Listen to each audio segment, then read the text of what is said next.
Masdan mo ang buhay mo, di ba't marami ng pagbabago? Mula nang tanggapin si Kristo, ligaya ay iyong natamo.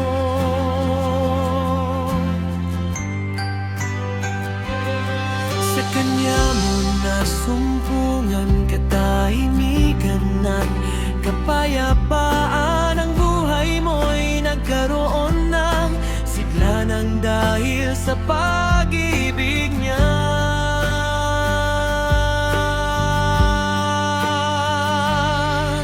Ngayon ay may katiyakan sa buhay na walang hanggan, ang siyang kaloob sa'yo ni Jesucristo.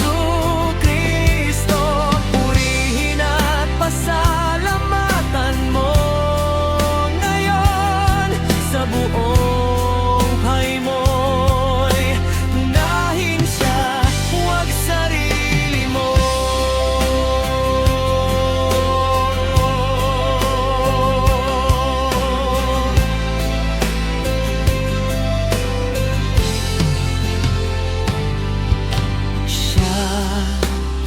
Ang pagariin mo ngayon at kailanman.